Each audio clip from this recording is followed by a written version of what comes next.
Minha amiga e meu amigo, eu fiz algumas pontuações aqui para fazer uma análise sobre essa situação envolvendo Estados Unidos e Venezuela.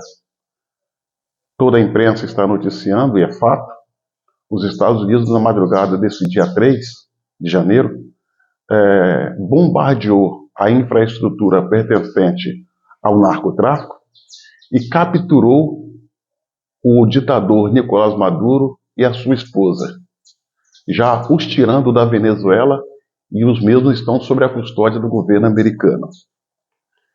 Esse cerco à Venezuela dura mais de 6 meses, com um aparato militar jamais visto. Um aparato militar sem igual.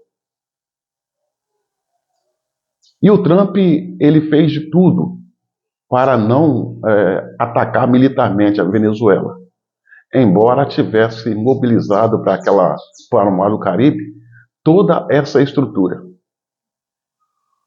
Chegou ao ponto de pedir a Lula para convencer Nicolás Maduro a se entregar, para evitar a guerra. E nessa conversação que que o Trump teve com Lula, houve alguns acordos, os quais eu não aprovo, os brasileiros não aprovam, e que custou muito caro para a direita conservadora do país, que se viu traída pelo Donald Trump. Haja vista que o acordo para convencer Nicolás Maduro a se entregar seria as terras raras brasileiras a serem exploradas pelo governo americano, entre tantas outras coisas mais. Por parte do governo, o governo Lula pediu a retirada da Magnitsky do Alexandre de Moraes e a sua esposa. O que foi feito de imediato, sem mesmo Lula ter entregado aquilo que tinha prometido a Trump. Ou seja, convencer e remover Nicolás Maduro. E para isso tinha até a pretensão de dar abrigo a ele aqui no Brasil, como exilado diplomático. A resistência do Trump para esse ataque foi enorme, ao ponto de criar uma insatisfação dentro do seu próprio governo.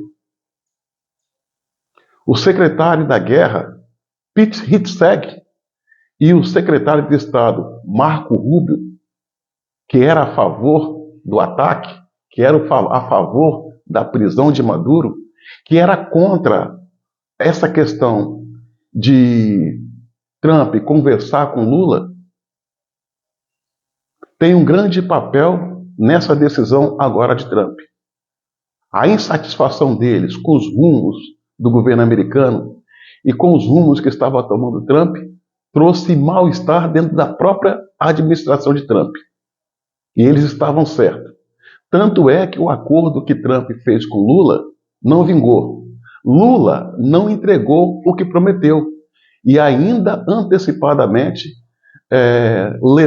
conseguiu tirar a Magnitsky de Alexandre de Moraes, a sua esposa, e está ele aí fazendo maldades. Dito isso, senhoras e senhores, o que eu quero dizer? Que o ataque feito pelos Estados Unidos contra a estrutura da narcoditadura venezuelana e a prisão do Maduro deve-se muito mais ao secretário da Guerra, Pete Hegseth, e o secretário de Estado, Marcos Rubio, que o Trump propriamente dito. Não que ele não tenha importância, é o presidente, é ele que assina, mas ele estava resistindo. E quem o convenceu, com muito trabalho, até mostrando cara feia e insatisfação, foram esses dois secretários. E o ataque vem em boa hora. Vem em boa hora. É uma oportunidade de Trump refazer a imagem dele, que está péssima. Péssima ao redor do mundo, e em especial dentro dos Estados Unidos. É visto nos Estados Unidos como vacilante, como duvidoso, como alguém que faz movimento, mas na hora H tira o corpo fora. Essa é uma grande oportunidade dele tentar refazer a imagem dele, repito, que está desgastada ao redor do mundo e dentro do seu próprio país. A questão do ataque, nesse momento, quando eu digo veio em boa hora, tem um outro fator. Os aliados da Venezuela, melhor dizendo, os aliados da ditadura do Nicolás Maduro, são Irã, China e Rússia. Esses três países aliados, cúmplices da ditadura de Nicolás Maduro, estão muito ocupados com problemas domésticos. A Rússia está numa guerra que já vai para 4 anos contra a Ucrânia. E a Ucrânia está conseguindo tirar a paz da Rússia porque está fazendo ataques dentro da Rússia de eliminação de generais russos e outras autoridades. O próprio Vladimir Putin está tendo a necessidade de mudar de residência porque a sua residência foi atacada por um drone lá em Moscou.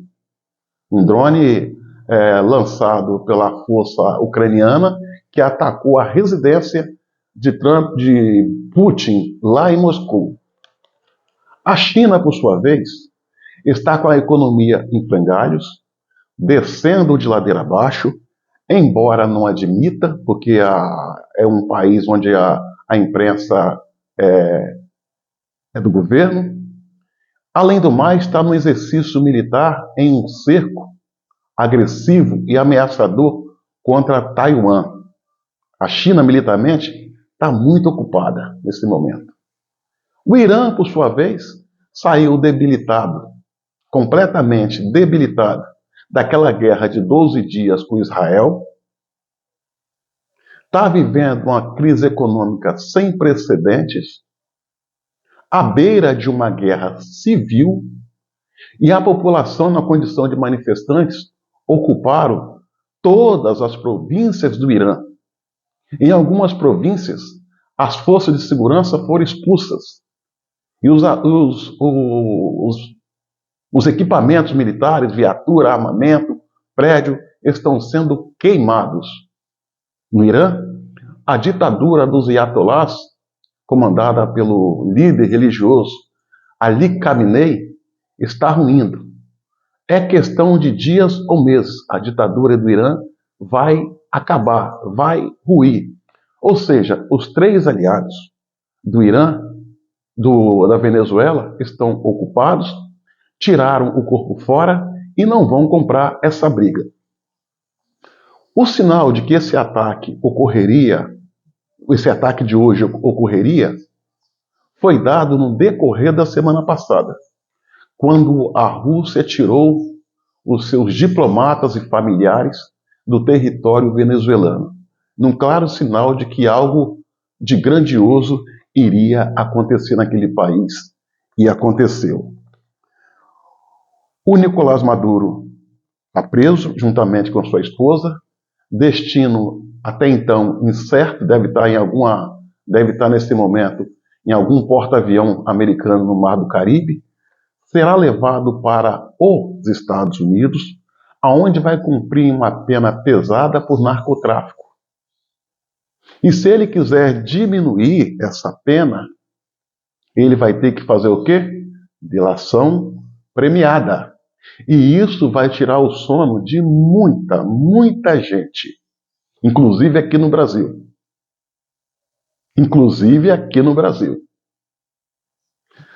Nicolás Maduro não é homem de aguentar pressão. É um fanfarrão, é um galhofeiro, que basta 2 tapas na mesa para ele se borrar todo e entregar todo mundo, inclusive aqui no Brasil.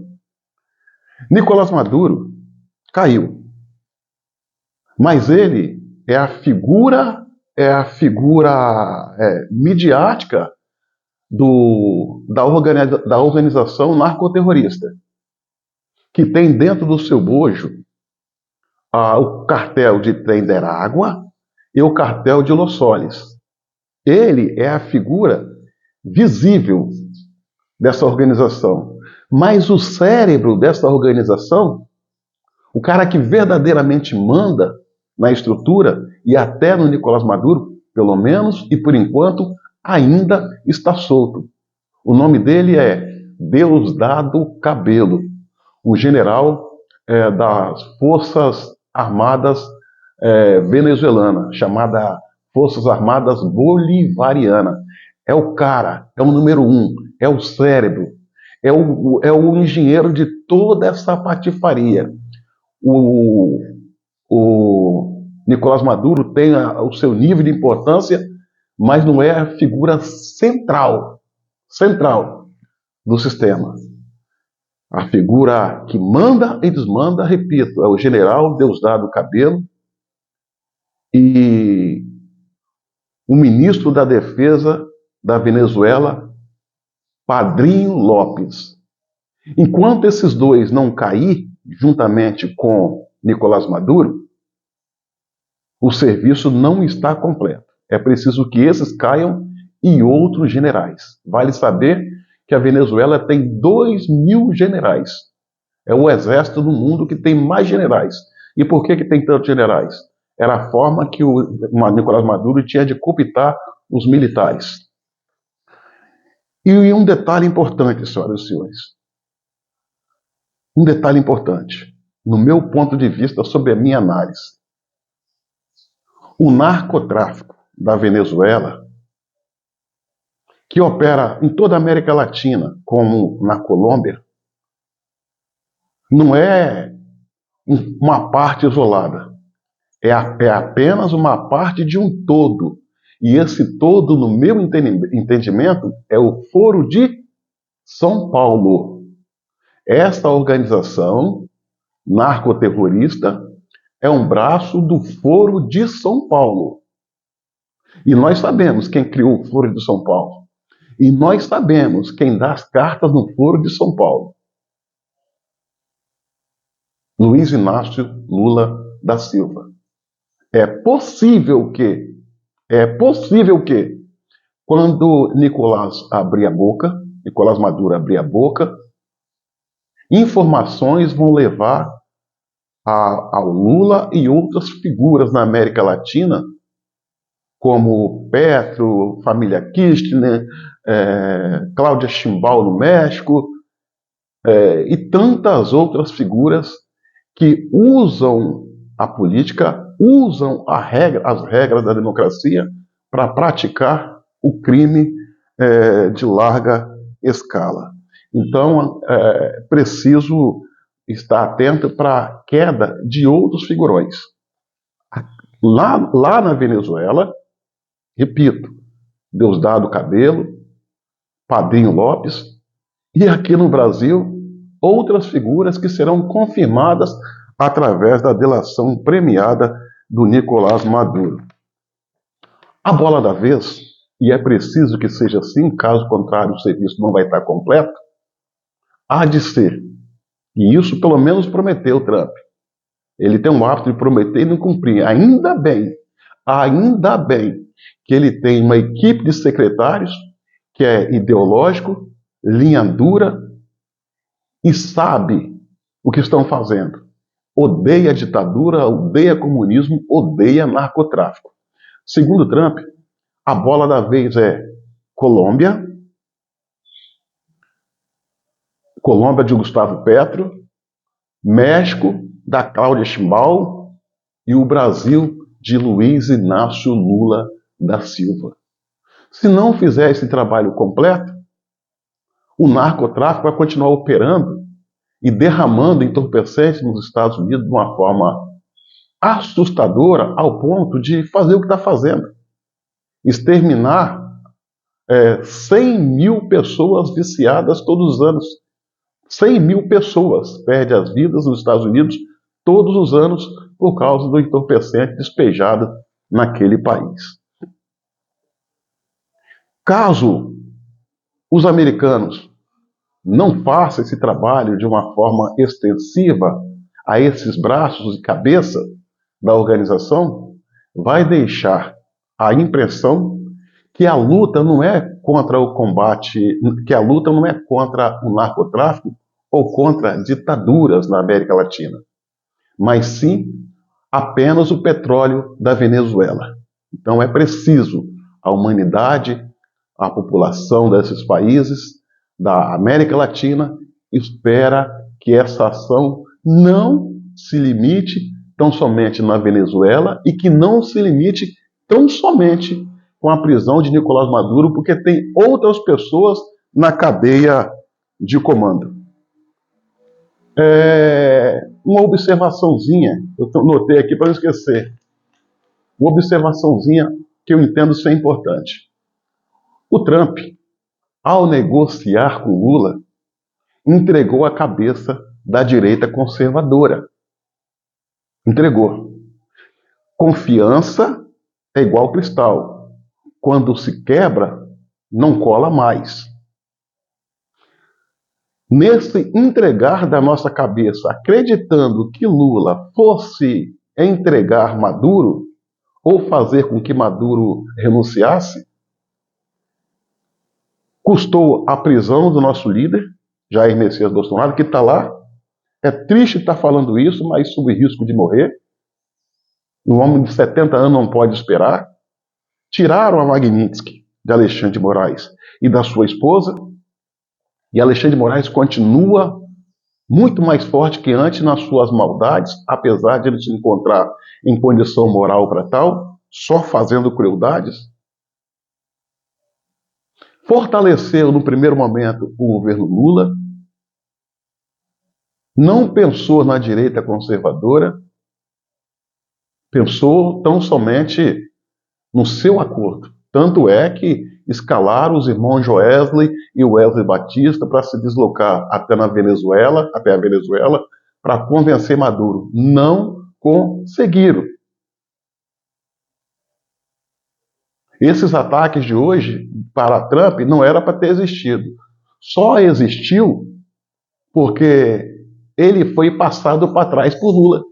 Lula deu uma pernada em Trump, o obrigando a tomar essa decisão que ele não queria, porque Trump não gosta de conflito bélico. Outra coisa, não dava para o governo americano, com toda aquela estrutura mobilizada para o Mar do Caribe, ficar tão somente afundando lanchas do narcotráfico e capturando navios petroleiros. É muito pouco. É muito pouco para uma estrutura tão grande. Era preciso fazer o que fez, e digo, é preciso fazer mais para justificar tamanha mobilização, e se tiver que voltar para casa, voltar de cabeça erguida, porque até aqui o serviço ainda não está completo, embora seja extremamente importante. Lula soltou uma nota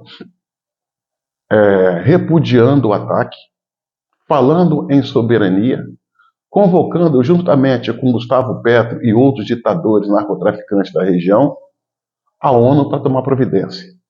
A ONU é um berço de esquerdopatas, que não tem compromisso com a humanidade, não tem compromisso com a paz, não tem compromisso com a democracia. É o ninho dos esquerdopatas, tomado por eles, onde eles fazem o que quer e acontece. Basta ver o que está acontecendo aqui no Brasil. Uma ditadura brutal. Minha amiga e meu amigo, não dá para não dizer que o dia de hoje não é um dia para ser comemorado. É. Mas a comemoração ela tem que ter os seus limites. O que aconteceu nos Estados Unidos, o que aconteceu na Venezuela, orquestrada pelos Estados Unidos, não pode nos anestesiar, nos levar a acreditar que os nossos problemas aqui serão resolvidos. Problemas nossos, quem tem que resolver somos nós.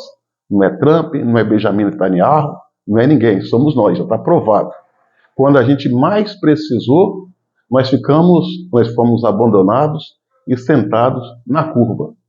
Lembre-se, se nós formos beneficiados, não é porque querem que sejamos beneficiados, é que seremos beneficiados por tabela, por osmose, por consequência. Não dá para achar que o que está acontecendo lá vai ter efeito direto e rápido sobre a nossa realidade aqui. É por essa razão que eu entendo que nós brasileiros precisamos sair do sofá e ir para as ruas. Brigar por democracia, lutar por liberdade, reivindicar a liberdade de expressão, lutar para derrubar essa ditadura que se instalou no Brasil, emanada pelos três poderes, executivo, legislativo e judiciário, para acabar com essa patifaria dessa roubalheira, Banco Master, INSS e tantas canalices mais, e isso só vai acontecer se nós formos para as ruas. O Irã, que tem uma ditadura teocrática, radical, xiita, perversa e criminosa, que impera naquele país desde 1979, cansou de reclamar pelos cantos. Resolveu ir para as ruas e está derrubando a ditadura. A ditadura dos ayatollahs no Irã está caindo depois de quase 5 décadas, porque o povo resolveu derrubar o muro do medo e ir para as ruas defendendo o que é seu, porque eles entendem que sem liberdade, que sem democracia, a vida perde a razão de existir. Enquanto que aqui nós apenas lamentamos nas redes ou em grupo de amigos. O negócio é ir para as ruas. Eu lamento muito que as lideranças de direita, os parlamentares que detêm a estrutura e o poder de convocação, estão calados. Talvez estão aí sob efeito do Natal e do Ano Novo, quando deveria estar mobilizando os brasileiros a ir para as ruas. E quando eu falo voltar às ruas, não é só vestido de verde e amarelo, atravessar a ponte, se concentrar na Paulista, se concentrar em Copacabana, chegar às 11 horas e quando der 4 horas voltar para casa. Não, é ocupar as ruas e dela não sair mais enquanto esse regime não acabar. O que nós, patriotas, fizemos ao longo desses anos foi muito bom, mas não funciona mais desse jeito. Não funciona. Essa coisa de ir depois do almoço para a mobilização e no final da tarde voltar para casa está muito previsível,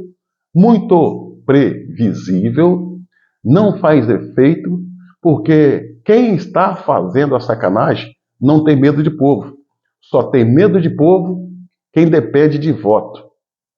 Só tem medo de povo quem depende de voto. Quem tem cargo vitalício e que não é submetido ao escrutínio das urnas, não tem medo de mobilização popular, a não ser que faça de uma maneira muito mais incisiva e de forma imprevisível, ao ponto de incomodar e assustar os donos do sistema. A Faria Lima, os banqueiros, os veículos de comunicação, enfim, essa coisa previsívelzinha de verde e amarelo, atravessar a ponte, não dá mais. Agora é hora de voltar para as ruas e dela não sair, se é que queremos mudar verdadeiramente o nosso país. Não podemos esperar dos Estados Unidos. Não podemos esperar do Trump. O que nós estamos vivendo é um problema nosso. A solução cabe a nós buscar. É importante o que aconteceu? É uma luzinha no fim do túnel? É. Mas temos que agir como se ela não existisse. Basta ver que nós fomos abandonados. O nosso líder, desculpa, mas é triste estar falando isso, está morrendo. Jair Messias Bolsonaro está morrendo. Porque nós da direita fomos abandonados. Então nós temos que aprender a brigar pelo que é nosso. Não dá para tirar a carteirinha de baitola com fio a fó dos outros. Para ir para o céu, tem que morrer, tem que lutar, tem que sacrificar. Nós temos que aprender a fazer as coisas acontecerem e não esperar que elas aconteçam. Eu esperar do Pedro, o Pedro esperar pelo João, o João pelo Manel, o Manel pelo Francisco, e no final ninguém faz nada. A luz está aí. O mundo está virando um verdadeiro turbilhão. Os países onde imperava a ditadura, onde a corrupção era avassaladora, A população foi para as ruas e mudou. E mudou drasticamente. Não vai ser sentado na sala, no sofá, vendo o Luciano Huck, que a gente vai mudar as coisas. O Brasil precisa ter um pouco de atitude, de ação. É injusto, é inaceitável que um grupo de malfeitores, sob o manto de juízes, ou de parlamentares, ou de empresários banqueiros, nos façam de escravos sem corrente. Não dá mais. Então é isso, senhoras e senhores. É isso. Para finalizar, Venezuela sob ataque, Nicolás Maduro preso, vai ser levado para os Estados Unidos e vai fazer delação premiada. Muita gente, a essas horas, desculpa a expressão, tá assim, não passa nem Wi-Fi. E essa é a hora de nós irmos para as ruas fazer a nossa parte. Olha o povo do Irã. Enquanto lá eles estão brigando de maneira ardente, ferrenha, até sacrificando a própria vida, nós aqui no Brasil, mesmo sobre essa tirania, essa ditadura de togas, estamos num sono profundo, dormindo em berço esplêndido. Temos que despertar.